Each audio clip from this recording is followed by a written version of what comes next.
Bona nit, amics. Aquesta nit, la Neus ens parlarà de la primera metgessa en obtenir un doctorat en Medicina a Espanya. Correcte, Cíntia. Bona nit a tothom. Ens parlaré de Dolors Aleu. Dolors va néixer a Barcelona en el si d'una família de comerciants. En la mateixa ciutat va realitzar els estudis de batxillerat i va ingressar en la Facultat de Medicina al setembre de 1874.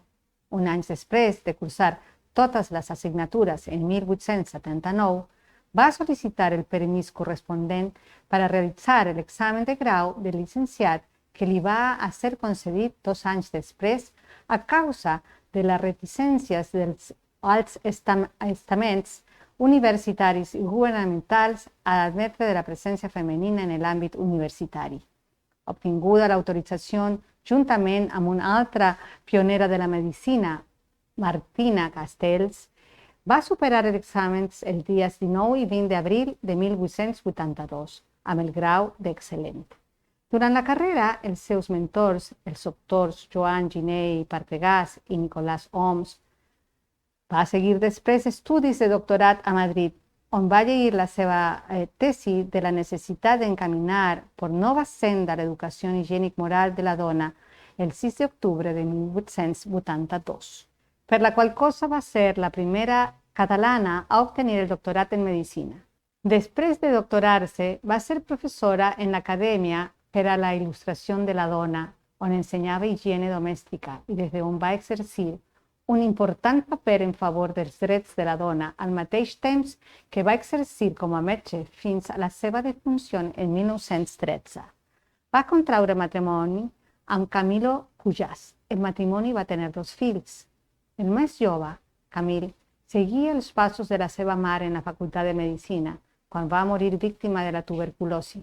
Dolors va caure en una profunda depressió, no va tornar a exercir la medicina i va morir pocs anys més tard, en 1913, a l'edat de 55 anys.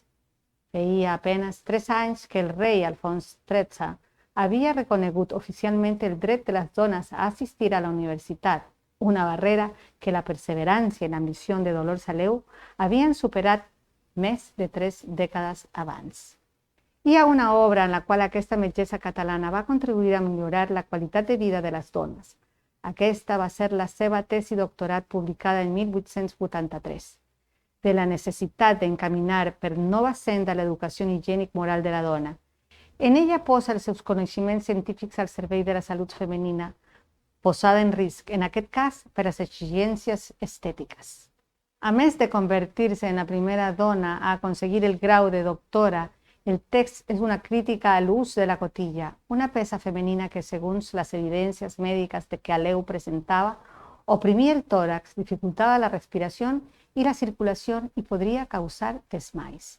Durant 25 anys va treballar a Barcelona en una consulta situada en la Rambla de Catalunya amb una àmplia cartera de clients, des de membres de la burgesia catalana a la qual ella mateixa pertanya, fins a prostitutes que exercien als carrers de la ciutat.